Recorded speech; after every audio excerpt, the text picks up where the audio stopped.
Assalamualaikum warahmatullahi wabarakatuh. Salam budaya, Om Swastiastu, salam kebajikan.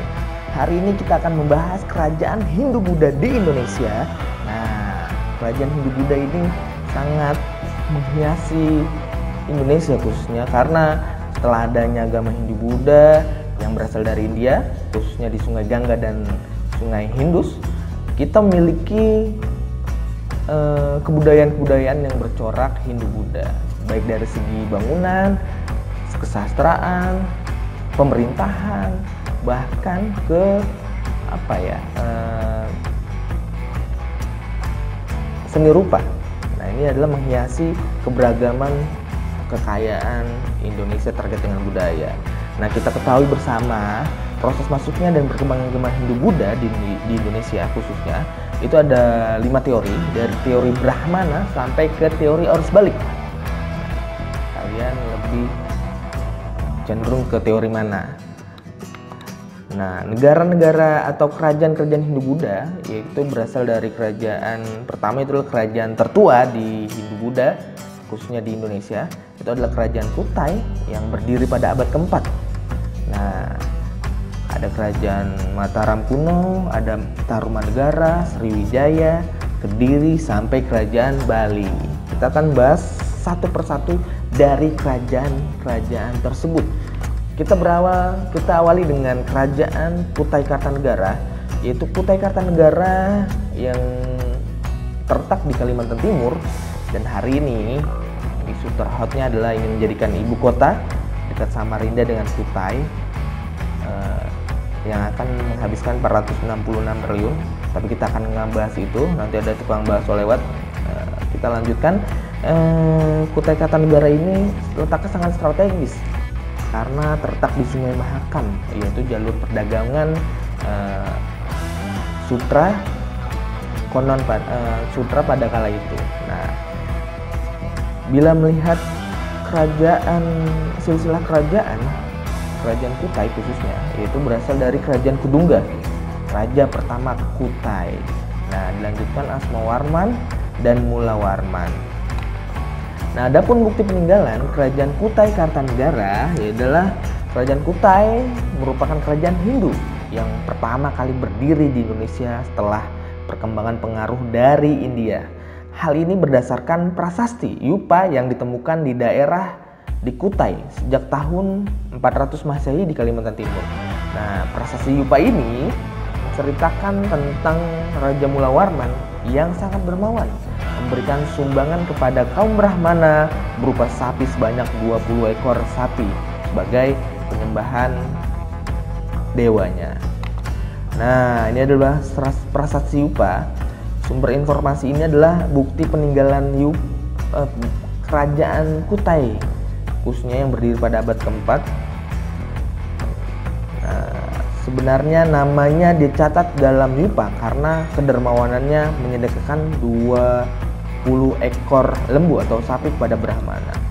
Nah, adapun kondisi sosial budaya bila dilihat dari letak kerajaan yang berada di dekat Sungai Mahakam, diperkirakan masyarakat Kutai hidup dengan bercocok tanam dan berternak. Masyarakat sudah mengenal hidup gotong royong dan bermasyarakat. Hal ini dapat dilihat adanya upacara keagamaan di tempat suci Waprasiswara dan pembuatan tugu peringatan seperti Yupa. Nah, agama Hindu ini masuk ke Kutai Kartanegara yaitu adalah dibuktikan dengan adanya prasasti atau Yupa yang menggunakan huruf Pallawa. Nah, huruf Pallawa ini kita ketahui adalah sering dipakai di India Selatan. Serta adalah penggunaan nama berakhiran Warman adalah kebiasaan di India Selatan. Nah, kita ketahui adalah kerajaan Mulawarman, Aswawarman. Nah, itu adalah habit atau sebuah nama di India bagian selatan. Nah, keruntuhan kerajaan Kutai ini yaitu percekcokan antara dua kubu, antara kubu Kertanegara dengan Kutai Kartanegara. Jadi ada dua kerajaan, Kartanegara dengan kerajaan Kutai Kartanegara. Nah, Kutai Kartanegara inilah di tahun abad ke-13 disebutkan dalam sastra Jawa Negara Kartagama, Kutai Kartanegara selanjutnya menjadi kerajaan Islam yang disebut Kesultanan Kutai Kartanegara. Nah, kita lanjutkan ke kerajaan Tarumanegara atau dalam catatan Itsing adalah kerajaan Tolomo. Nah, kerajaan Tolomo ini adalah sebuah kerajaan yang berasal dari Pulau Jawa, khususnya bagian barat, yaitu letaknya di Bogor. Nah, kerajaan ini berdiri pada abad ke-4 juga hingga abad ke-7. Tarumanegara merupakan salah satu kerajaan tertua di Nusantara juga nih, yang meninggalkan catatan sejarahnya.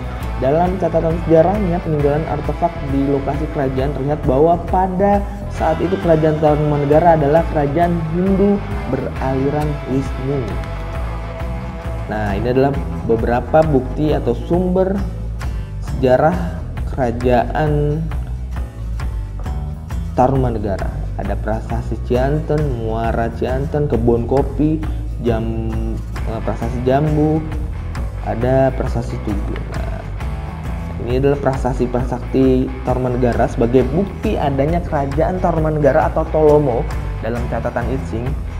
Jadi nggak usah bingung kalau ada soal Tolomo itu adalah Tarumanegara, karena perbedaan persepsi aja.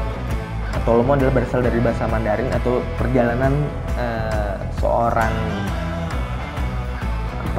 penjelajah dari Cina atau Tiongkok dan menceritakan kerajaan Tolomo atau Tarumanegara. Nah, Prasasti Tugu ini menceritakan pemberian hadiah sebanyak 1000 ekor sapi kepada Brahmana. Oke, 1000 ekor sapi, serta menceritakan sungai-sungai Candrabraga dan Sungai Gomati. Kok ada Sungai Candrabraga? Nah, di mana sih Candrabraga? Rupanya dalam ditelusuri, Candrabraga itu adalah sebuah aliran sungai dari Bogor ke arah Bekasi. Nah, Gomati di mana? Hari ini ada nggak Sungai Gomati? Rupanya ada. Cuman lebih tepatnya adalah Sungai Cilincing yang mengaliri dari Bogor juga Cilincing sampai ke Batavia. Nah, ini adalah bukti-bukti peninggalannya.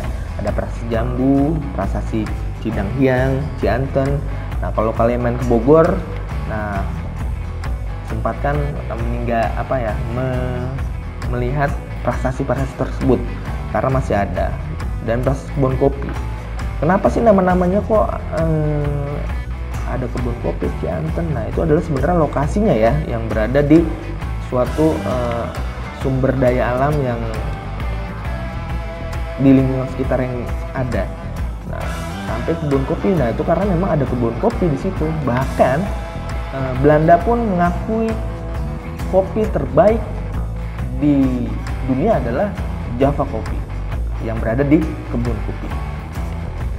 Nah, bicara dengan agama, kerajaan Tolomo atau Tarumanegara ini berdasarkan berita Van Hien yang pernah disinggahi di Yepoti pada abad ke-5, diketahui bahwa terdapat banyak penganut agama Hindu, sedangkan orang Buddha sedikit. Nah, agama Hindu ini berkembang di Tarumanegara adalah agama Hindu Brahmana. Nah, dibuktikan dengan 1000 ekor lembu atau sapi dari Purnawarman kepada Brahmana. Nah, kondisi sosial masyarakat Tarumanegara hidup itu bercocok tanam. Hal ini dapat diketahui dari isi prasasti menyebutkan tentang usaha Purnawarman dalam pengaliran Sungai Gomati untuk keperluan irigasi. Nah, ini adalah tadi Bapak jelaskan, itu ada di Prasasti Tugu, yaitu pembuatan Candrabraga dengan Sungai Gomati ini. Nah, runtuhnya kerajaan Tarumanegara ini tidak diketahui secara pasti, sebab runtuhan Tarumanegara tercatat juga dalam kerajaan Sriwijaya dalam Prasasti Kota Kapur yang menyebutkan bahwa Sriwijaya terpaksa berperang kepada bumi Jawa atau Tarumanegara karena tidak taat kepada Sriwijaya. Nah, oke, dilanjutkan. Selanjutnya adalah Kerajaan Sriwijaya. Kerajaan Sriwijaya ini adalah terletak di Palembang, Wong Kitogalo. Halo orang Palembang, kalau ada, yaitu adalah terletak di Muara Takus atau Minangga Tamuan, yaitu daerah pertemuan antara Sungai Kampar kanan dan Kampar kiri. Pendapat ini diperkuat dengan pendapat Itsing yang mengatakan bahwa kerajaan Sriwijaya dilalui garis Khatulistiwa. Daerah yang dimaksud adalah pertemuan antara Sungai Kampar kanan dan Kampar kiri atau yang disebut adalah Muara Takus. Nah, baru setelah berhasil meluaskan wilayah ibu kota Sriwijaya pindah ke Palembang. Nah, oke ya, dalam catatan Ising juga kerajaan Sriwijaya ini Silivose atau kerajaan maritim ya, yang menyatakan Ising ini adalah kerajaan maritim. Kenapa maritim atau yang disebut kerajaan Silivose ini? Karena berpusat di Palembang. Kita lihat ini di Palembang. Nanti itu menjajah ke Champa, kerajaan Thailand. Kalau misalnya Thailand nggak dijajah itu bohong, karena Champa yang kerajaan Thailand itu adalah dijajah oleh kerajaan Sriwijaya kala itu. Nah, ini adalah ekspedisi sekaligus peta pengaruh Sriwijaya di abad ke-10. Nah, bila kita melihat sumber sejarah, yaitu adalah sumber berita Cina, yaitu dari seorang para explorer, yaitu bukan explorer sih, tepatnya penjelajah gitu, jadi Cina itu ada Tiongkok, yaitu bernama Itsing, serta sumber tertulis 5 prasasti. Nah, prasasti pertama adalah kedudukan bukit, Talang Tuo, Telaga Batu, Kota Kapur, dan Karang Berahi. Nah, ini adalah prasasti-prasastinya Talang Tuo, Kota Kapur, Karang Berahi. Nah, kalau ada main ke Palembang silakan mengunjungi prasasti tersebut, karena ini adalah bukti-bukti sebuah kebudayaan yang mahakarya sangat tinggi. Kondisi sosial budaya, ya masyarakat Sriwijaya hidup berdagang.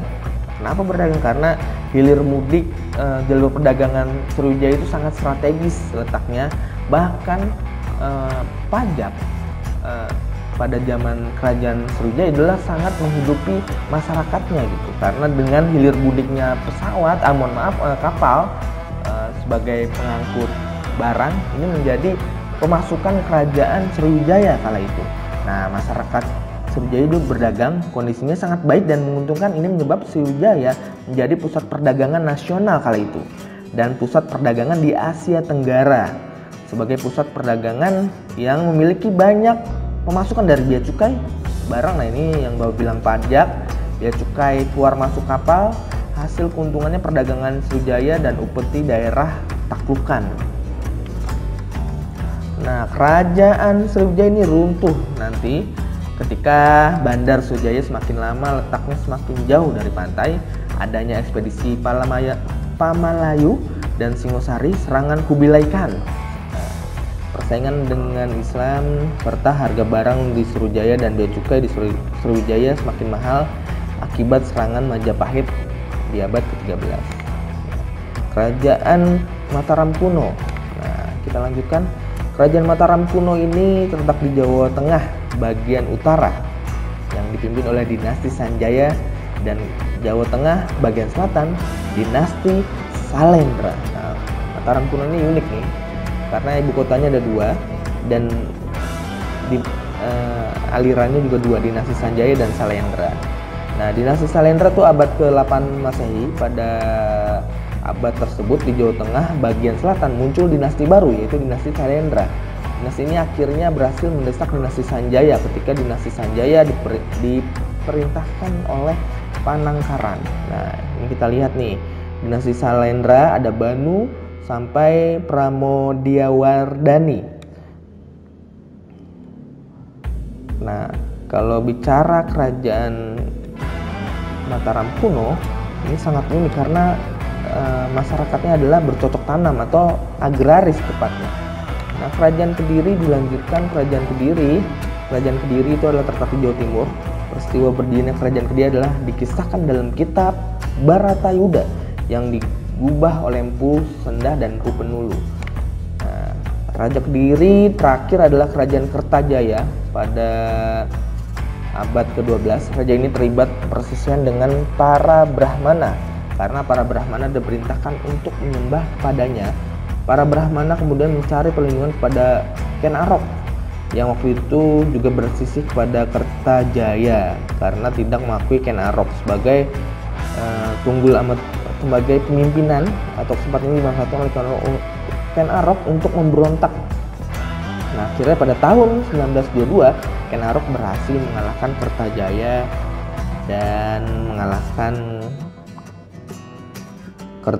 dan berakhir adalah Kerajaan Kediri.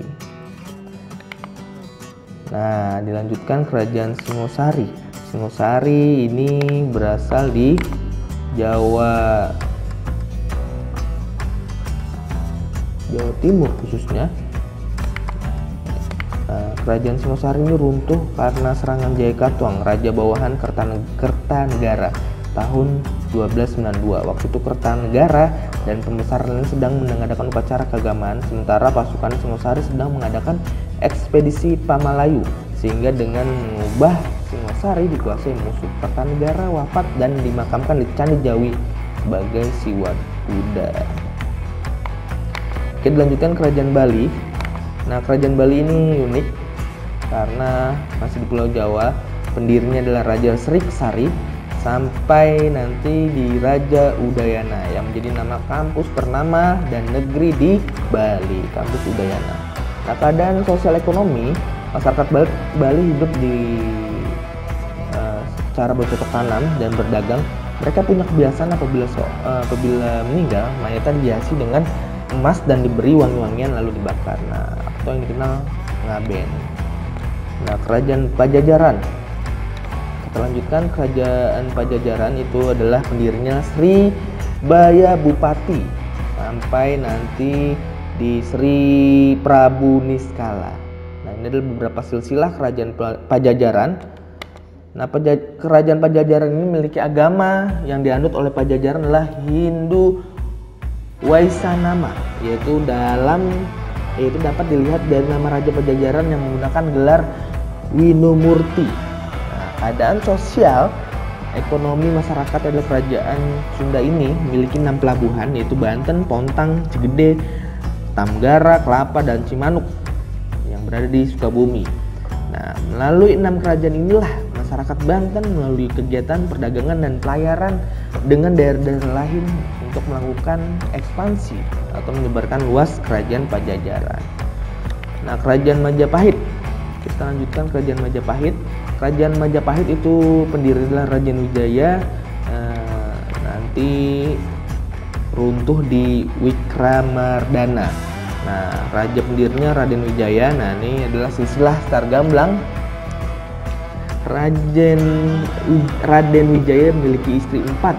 Ada Prajina Pramita sampai ke Diah Duhita. Nah, ini adalah beberapa silsilah kerajaan Majapahit. Raja kedua adalah Jayanegara, nanti hasil perkawinan Tribuhuana.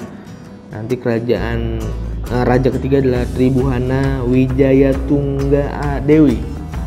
Nah, ini adalah beberapa silsilah kerajaan Majapahit. Nah, inilah ekspansi atau peta kekuasaan Majapahit kala itu. Nah, keruntuhan Majapahit, peninggalan Gajah Mada dan Hayam Wuruk, kerajaan Majapahit mulai mundur. Sebabnya yaitu meninggalkan Gajah Mada sebagai seorang pemimpin yang serba bisa, tidak adanya kebentukan pemimpinan baru, nggak ada kader pemimpinan baru setelah meninggalnya Gajah Mada. Adanya perang saudara, banyak daerah-daerah sama melepaskan diri karena Majapahit mulai lemah, dan pengaruh masuknya agama Islam di Indonesia. Nah, itu adalah beberapa kerajaan Hindu-Buddha yang ada di Indonesia, dari Kerajaan Kutai sampai Kerajaan Majapahit. Kalau ada pertanyaan silakan chat di Google Classroom-nya.